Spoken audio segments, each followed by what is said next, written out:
he had sleepless nights and care-filled days until his countenance became marred to the extent that when he tried to act happy before King Artaxerxes, his pain began to show in the expression on his face. Now, the Bible says he was afraid when the king said to him, "What's your problem?"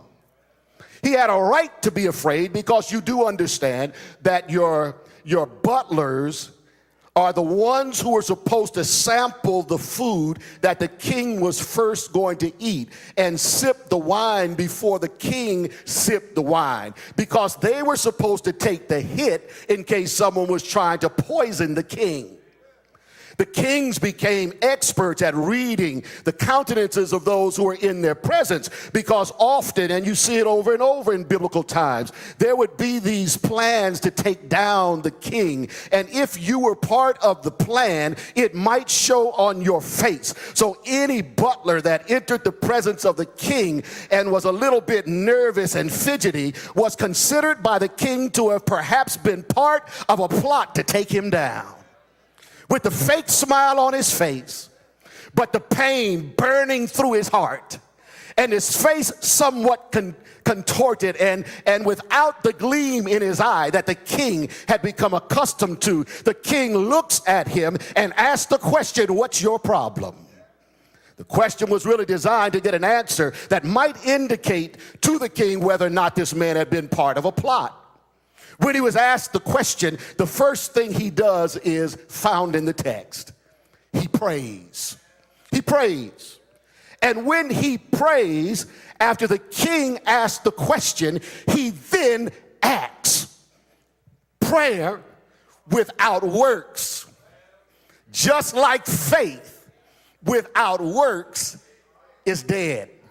Someone sent me a quotation very recently that comes from the writings of someone I consider to be an inspired writer, that speaks about the issue of people who will not make a decision or make a move when there's a slightest shift of the weights in the balances, and how opportunities are lost because of God's people's inability to think big, to think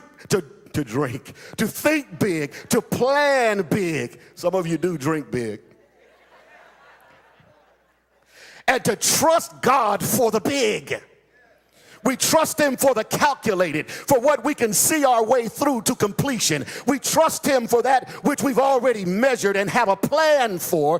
But God is looking for some people who are willing to put him to the test for something God-sized.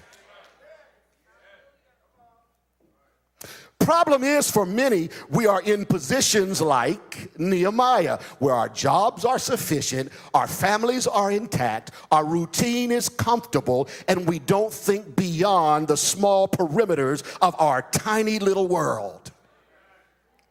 God did not birth you for the purpose of comfort. God birthed you for a purpose bigger than yourself, broader than where you currently are. And when we live life God-sized, there is a legacy left and a path worth following by others. But what our path too often looks like are footsteps to work, footsteps back home, footsteps to the grocery store, footsteps back home, footsteps to church, footsteps back home. Our parameters are small, our lanes are narrow, and we ask God for what we can already get. God bless me with what, by the way, is already on the plan for me to get. I've already ordered that thing, so bless it if you will. When God is saying, I need people who will go beyond. Look at this man. After he's prayed for some 4 months and he's been asking God for a blessing, his moment comes. It could be the end of his life, but remember, he's already talked to God about it. And when God moved, he was ready to step in. What do you want?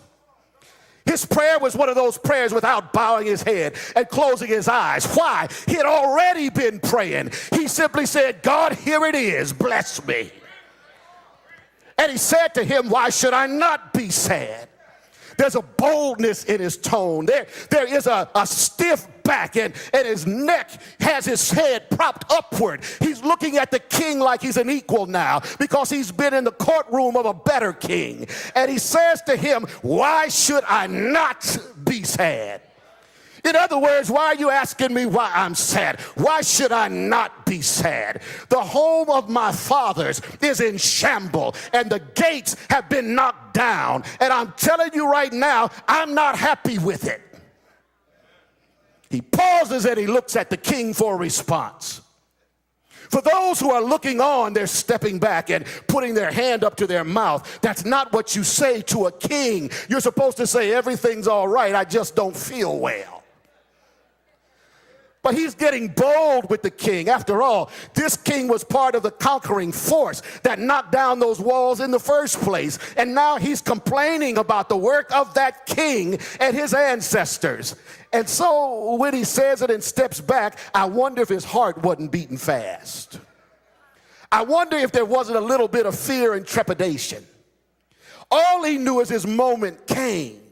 He had been praying about it, and he was not going to step back and ask questions about whether or not this was God. He had already sought the presence of God and had heard the voice of God, and it was now time to move. He says, I'm asking you to give me a leave of absence from your court. Let me go back. Now, by the way, notice how he asked God, use me. Let me pause right now and tell you something. There's some people in this church who don't like some things going on in the church, and you're praying that God will change other people. I'm going to get back to this theme in a moment. God change them. Help them to get it right. I'm going to suggest something to you. That your place of annoyance, that thing that's bothering you the most, is God's call on your life for ministry. And you can pray, God, give them strength down in Jerusalem to fix their walls. But God placed a burden on the heart of Nehemiah. Apparently in Jerusalem, they had already come to believe that what was is what would be, and that they didn't have what was needed to get it done, or they would have at least started building those walls. But he placed on Nehemiah another kind of vision and another kind of passion. And Nehemiah said, I want you to send me and let me go build those walls. King says, how long you going to be gone? How much time you asking for? Nehemiah, who had been thinking about this in such a detailed way, he could tell him the exact number of days he thought it would take to rebuild those walls. Give me this much time, then I will return. The king says, okay. Nehemiah then turns around to leave, and he stops, pivots, comes back, and he says, this thing is going real nice. Let me throw in some more requests. Would you please give me letters so that when I'm taking my trip, I can be accompanied by an entourage of your soldiers who will watch my flank, will watch my sides, will watch in front of me, will encircle me with the authority of your court. Please do that for me. And by the way, can you give me letters that I can give to Asaph, who's in charge of the Home Depot there in Jerusalem, so that I can have anything I want, so that I can rebuild the walls? And let me be clear about this. I want to go a little deeper. I don't just want to rebuild the walls, but I'm going to need a place to stay too.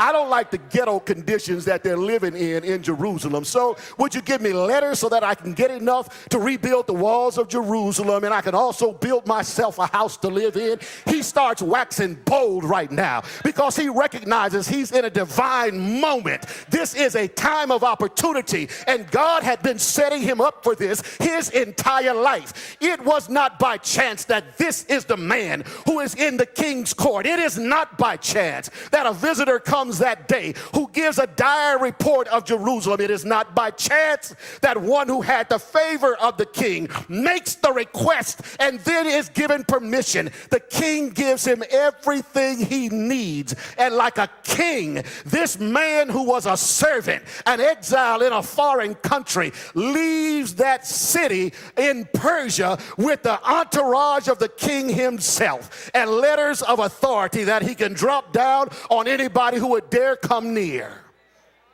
Can you see folks running up on him, saying, who are you and where you're coming from, with swords drawn? Can you see him as he calmly and coolly reaches in his pocket inside of his suit coat and pulls out,